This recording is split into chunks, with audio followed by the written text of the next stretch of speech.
Good morning dear students. Welcome back again to the class.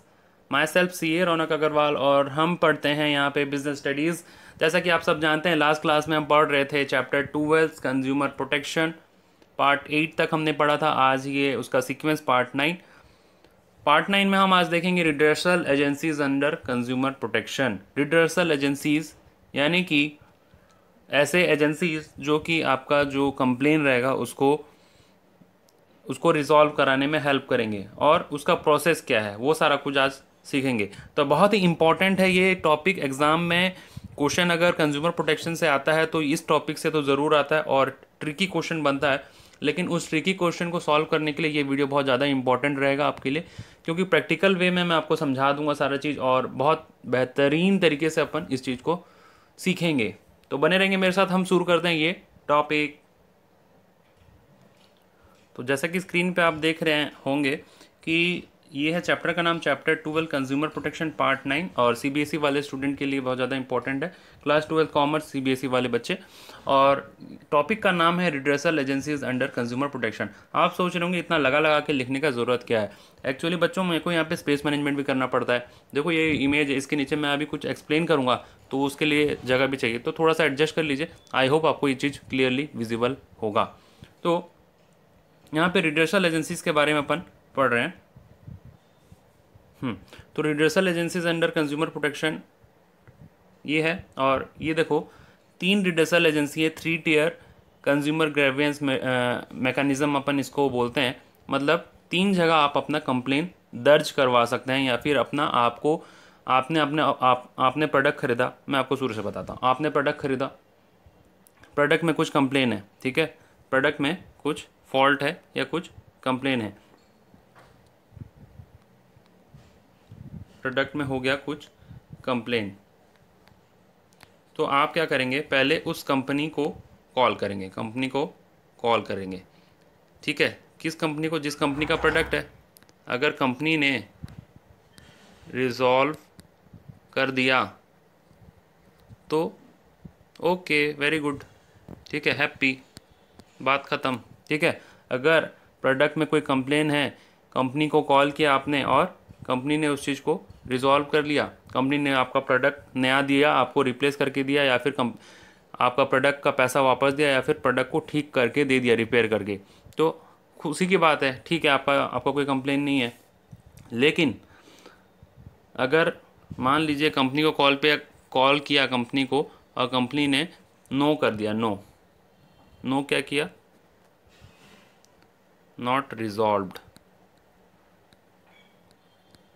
Company ने resolve नहीं किया, तब बात आएगी कि कंज्यूमर फोरम में जाना है आपको, ठीक है। कंज्यूमर फोरम में जाना है, या फिर कंपनी वाले आपको इग्नोर कर रहे हैं, आपके साथ चीटिंग हो गया, कुछ ऐसा काम हो गया प्रोडक्ट को लेके कि आपके साथ चीटिंग हो गया, गलत प्रोडक्ट आपको मिल गया और आपके पास अभी कोई रास्ता नहीं, क्योंकि कंपनी वाले आपका बात नहीं सुन रहे हैं। तो आप जाएंगे कंज्यूमर फोरम। तो जो कंज्यूमर फोरम की मैं बात कर रहा था, मैं आपको बताया भी था कि इसके लिए एक अलग सा टॉपिक है और वही टॉपिक आज अपन यहाँ पे डिस्कस करेंगे। ये तीनों ही कंज्यूमर फोरम है, ध्यान से सुनिए। ये डिस्ट्रिक्ट फोरम है, ये स्टेट फोरम है और ये नेशनल कमीशन है। मतलब ये छोटा भाई, ये उससे बड़ा भाई और ये सबसे बड़ा भाई, या फिर आप बोलिए ये पापा जी हैं, ठीक है। जैसे घर में कंप्लेन करते हैं, छोटे भाई बहन को कुछ प्रॉब्लम हुआ तो कंप्लेन करते हैं अपने बड़े भाई को, और उसके बाद अगर बड़े भाई से बात नहीं बनती तो बात पापा तक जाता है या दादाजी तक जाता है। तो आप ये बोल सकते हैं कि ये लेवल इस हिसाब से मूव करता है। आप ये एरो इस साइड से मूव करता है, लेफ़्ट टू राइट, ठीक है, आप इस टाइप से मूव करता है। तो पहले आप जाएंगे डिस्ट्रिक्ट फोरम, फिर उसके बाद जाएंगे स्टेट कमीशन, और उसके बाद भी बात नहीं बनी तो अपन जाएंगे नेशनल कमीशन।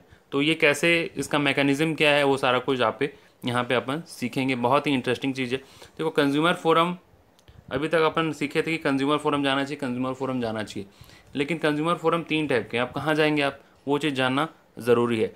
लास्ट टॉपिक है आपका चैप्टर 12 का। इसके बाद एक टॉपिक हुआ करता था, रोल ऑफ कंज्यूमर ऑर्गेनाइजेशन, जिसको कि सीबीएसई ने डिलीट किया हुआ है इस साल के लिए।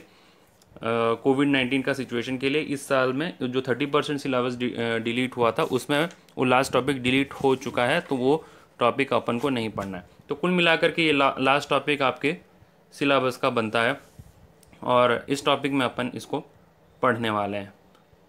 तो यहाँ पे अपन देखेंगे कि अब थोड़ा सा मैं क्लीन कर लूँ, आपको बेसिक क्लियर हो गया होगा आई होप, कि पहले प्रोडक्ट कंपनी वाले को कॉल करते हैं, कंपनी ने रिजॉल्व कर दिया तो अच्छी बात है, नहीं किया तो हम जाते हैं कंज्यूमर फोरम में।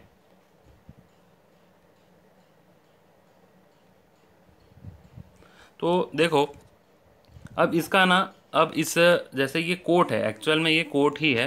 कोर्ट में अब कैसे कैसे लोग बैठते हैं, कौन बैठता है, ये जानना ज़रूरी है। हम वहाँ जाने से पहले हमको ये जानकारी होना ज़रूरी है कि उस कोर्ट में कौन कौन बैठते हैं, मतलब उस कोर्ट को चलाता कौन है। ठीक है, तो कौन कौन लोग उस कोर्ट को चलाते हैं उसको बोलते हैं हम कंपोजिशन।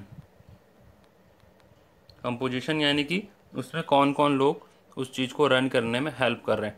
इंपॉर्टेंट है, इसका एक एक टॉपिक से क्वेश्चन कवर हो जाता है। ठीक है, तो ध्यान से सुनिएगा। इसमें एक प्रेसिडेंट होगा,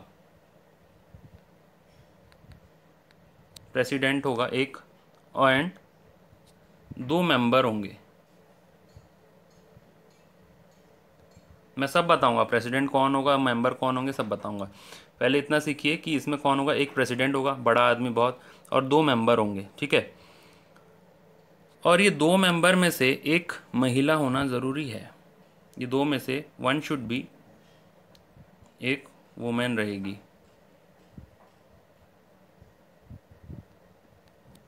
एक वुमेन होना ज़रूरी है, मतलब एक प्रेसिडेंट होगा और 2 मेंबर रहेंगे, 2 में से एटलीस्ट एक महिला होनी चाहिए। ठीक है, अब देखो 2 से ज़्यादा मेंबर हो सकते हैं क्या, आप मेरे से पूछेंगे 2 से ज़्यादा मेंबर हो सकते हैं क्या? हो सकते हैं, लेकिन 2 मेंबर होंगे ही होंगे और एक प्रेसिडेंट होगा। प्रेसिडेंट एक से ज़्यादा नहीं होगा, मेंबर 2 से ज़्यादा हो सकते हैं।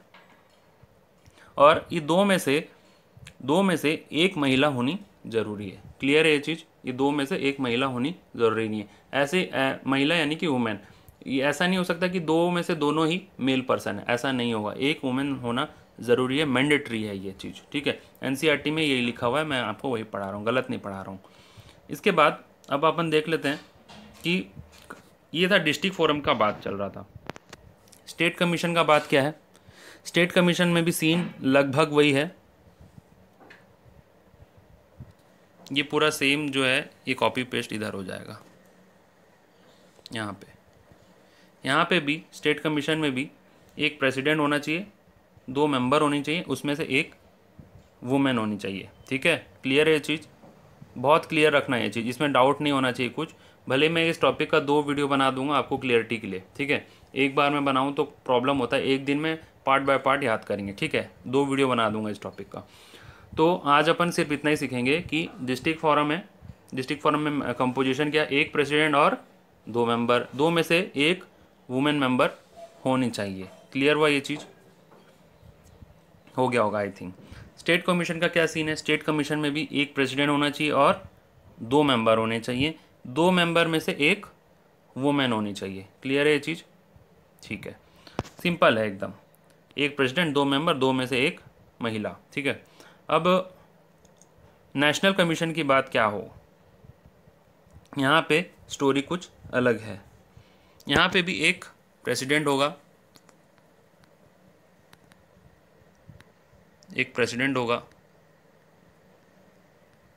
आँख में चश्मे लगे होंगे, सर में बाल कम होंगे। ठीक है, एक प्रेसिडेंट होगा और 4 अदर मेंबर।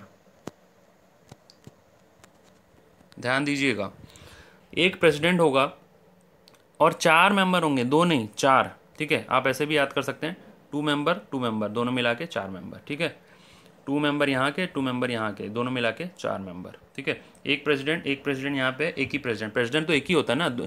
आप खुद सोचिए, इंडिया में प्रेसिडेंट क्या 2 होते हैं क्या? नहीं होते हैं, वो डेप्यूटी प्रेसिडेंट होते हैं, उसको वो चीज़ को छोड़ दीजिए। Deputy prime minister, deputy president वो अलग चीज़ है।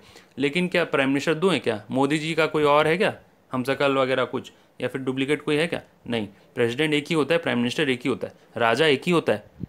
एक जगह में दो राजा होते हैं क्या? नहीं होते हैं, वही बात है। प्रेसिडेंट एक ही होगा, चाहे डिस्ट्रिक्ट फोरम हो वहाँ पे एक, स्टेट कमीशन हो वहाँ पे एक, और नेशनल कमीशन हो वहाँ पे भी एक ही प्रेसिडेंट होगा। क्लियर है ये चीज़? मेंबर दो होंगे, डिस्ट्रिक्ट में दो, स्टेट में दो, और नेशनल कमीशन बड़ा है तो संभालने के लिए ज़्यादा मेंबर चाहिए, तो ये दोनों को मिला देंगे, 2+2=4।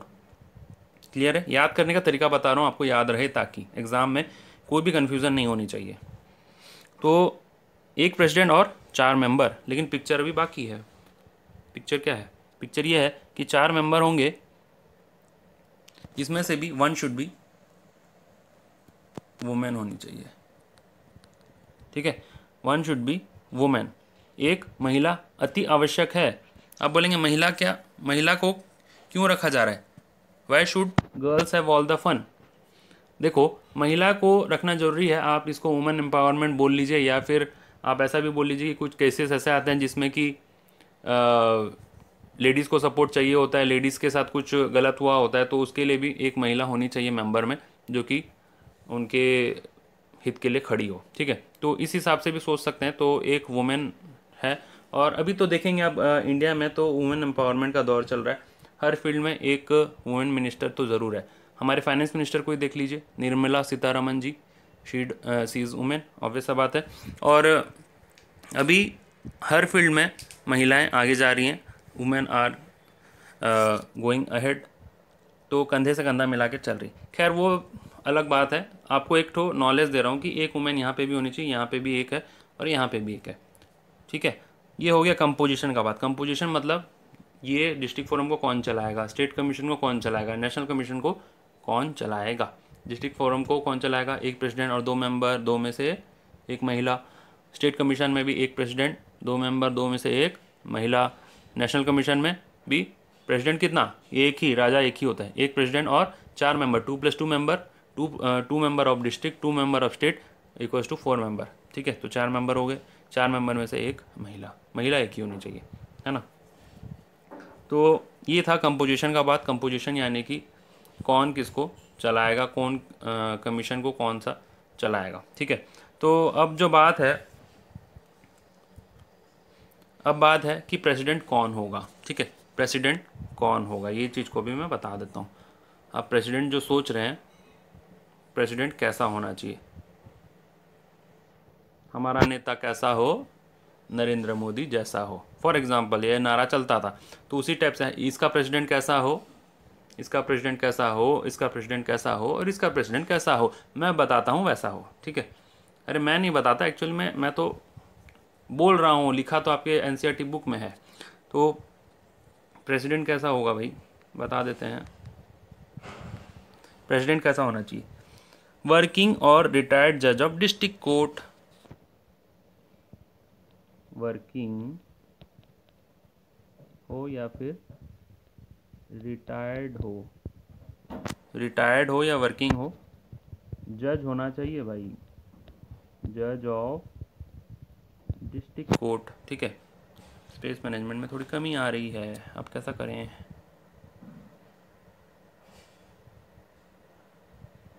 ये लीजिए, छोटा कर देते हैं।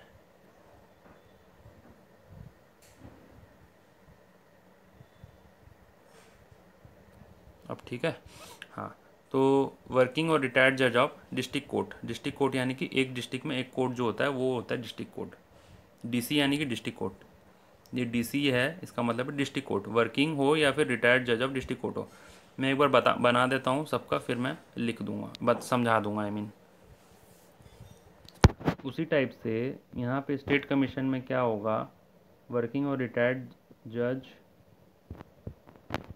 Of high court. ठीक है,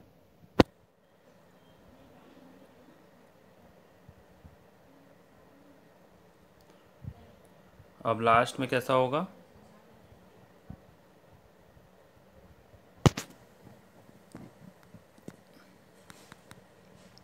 वर्किंग और रिटायर्ड जज ऑफ सुप्रीम कोर्ट। ठीक है, देखो तीनों में ये सेम है, वर्किंग और रिटायर्ड। यहाँ पे भी वर्किंग और रिटायर्ड, यहाँ पे भी वर्किंग और रिटायर्ड। और जज होना चाहिए। ऐसे आंडू पांडू कोई एडवोकेट होगा तो नहीं चलेगा काम, ठीक है। सुनिए ध्यान से, वर्किंग हो या रिटायर्ड हो, या तो उस डिस्ट्रिक्ट फोरम है तो डिस्ट्रिक्ट फोरम के लिए डिस्ट्रिक्ट कोर्ट, स्टेट कमीशन है तो स्टेट के लिए हाई कोर्ट, और नेशनल कमीशन है नेशनल कमीशन के लिए सुप्रीम कोर्ट। अब देखो डिस्ट्रिक्ट फोरम है तो ये टाउन में एक होगा, ठीक है, ये टाउन में एक होगा, हर टाउन में एक होगा। जैसे उड़ीसा है अगर मान लीजिए, तो उड़ीसा के जितने डिस्ट्रिक्ट हैं बड़े बड़े उसमें एक डिस्ट्रिक्ट फोरम ज़रूर होगा, नाम में ही डिस्ट्रिक्ट छुपा हुआ है तो डिस्ट्रिक्ट फोरम। स्टेट कमीशन हर स्टेट में एक होगा, और national commission all over India में एक होगा। तो उसी हिसाब से आप जानते हैं, अगर नहीं भी जानते हैं तो सुन लीजिए, हर डिस्ट्रिक्ट में एक कोर्ट होता है, डिस्ट्रिक्ट कोर्ट होता है, ठीक है। और हर स्टेट में एक हाई कोर्ट होता है। जैसे कि उड़ीसा के केस में है हाई कोर्ट आपका कटक में, ठीक है, उड़ीसा का हाई कोर्ट है कटक में। वैसे ही हर स्टेट का हाई कोर्ट है, हर स्टेट का अपना अपना एक एक हाई कोर्ट है, ठीक है। और ऑल ओवर इंडिया में एक ही सुप्रीम कोर्ट है, आप जानते होंगे, इतना तो आप पढ़े होंगे मुझे उम्मीद है। तो उसी टाइप से हर स्टेट में, हर डिस्ट्रिक्ट में एक डिस्ट्रिक्ट फोरम है, हर स्टेट में एक स्टेट कमीशन है, और हर वैसे तो इंडिया में एक ही है, नेशनल कमीशन एक है, ऑल ओवर इंडिया में एक ही नेशनल कमीशन है, ठीक है। तो उसी के अकॉर्डिंग हर स्टेट में एक स्टेट कमीशन तो हो गई, तो उसमें बैठेगा कौन, उस स्टेट का हेड, यानी कि हाई कोर्ट का जज। या तो वो काम कर रहा होना चाहिए उस कोर्ट में, या फिर रिटायर्ड हो गया हो तो भी चलेगा। तो ही वो प्रेसिडेंट बन पाएगा स्टेट कमीशन का। ये जो प्रेसिडेंट है ना, उसका बात कर रहा हूँ, शुरू से बताता हूँ। देखो ये प्रेसिडेंट है, ये आदमी कौन होगा वो चीज़ अपन डिस्कस कर रहे हैं। या तो वो वर्किंग होना चाहिए या रिटायर्ड होना चाहिए। वर्किंग यानी कि वो ऑलरेडी डिस्ट्रिक्ट कोर्ट में काम कर रहा है, या फिर डिस्ट्रिक्ट कोर्ट से रिटायर्ड हो चुका है, तो ही वो इंसान इस डिस्ट्रिक्ट फोरम का प्रेसिडेंट बन सकता है। एक बार फिर से सुन लीजिए, वो इंसान डिस्ट्रिक्ट कोर्ट का प्रेसिडेंट कौन होगा, वो इंसान डिस्ट्रिक्ट कोर्ट का जज होना चाहिए। और वो जज कैसा, या तो वर्किंग है, या तो अभी भी जज है, या फिर पहले जज था अभी रिटायर्ड हो गया है। तो वैसा इंसान इस डिस्ट्रिक्ट फोरम का प्रेसिडेंट बन सकता है, ठीक है। क्लियर है ये चीज़। लाइकवाइज स्टेट का प्रेसिडेंट कौन बनेगा, स्टेट कमीशन का, वो इंसान जज होना चाहिए हाई कोर्ट का, डिस्ट्रिक्ट कोर्ट नहीं है, ध्यान दीजिए, हाई कोर्ट का जज होना चाहिए, या तो वर्किंग हो या फिर रिटायर्ड हो, तो ही वो इंसान प्रेसिडेंट बन सकता है स्टेट कमीशन का। क्लियर है। उसके बाद नेशनल कमीशन में वो इंसान सुप्रीम कोर्ट, जो कि सबसे बड़ा अथॉरिटी है इंडिया का, सुप्रीम कोर्ट का जज होना चाहिए। या तो वर्किंग है, या तो अभी भी काम कर रहा है, या फिर बुढ़ाऊ हो गया है, रिटायर्ड हो गया है, ठीक है, काम कर करके, तो वो इंसान नेशनल कमीशन का प्रेसिडेंट बन सकता है। समझ में आ गया। क्लियर है ये चीज़ एकदम। प्रेसिडेंट कैसा हो, प्रेसिडेंट एक ही होगा, और जिस टाइप का लेवल है उस हिसाब के कोर्ट का जज यहाँ पे बैठेगा, चाहे वर्किंग हो चाहे रिटायर्ड हो, ठीक है ना। तो ये आपका बनता है इसका कंपोजिशन, और प्रेसिडेंट कौन होगा ये अपन पढ़े, ठीक है। फिर नेक्स्ट क्लास में ये टॉपिक को मैं जानबूझ के स्प्लिट कर रहा हूँ। आज अभी आप इतना ही रिवाइज कीजिए, छोटा सा वीडियो है, इसको फिर से आप देख सकते हैं, लेकिन ये चीज़ क्लियर कीजिए पहले, उसके बाद अपन यही टॉपिक को एक और वीडियो में ले लेंगे और इसका पूरा टॉपिक कंप्लीट होगा, ठीक है। Till then, thank you for watching this video, have a nice day, bye bye.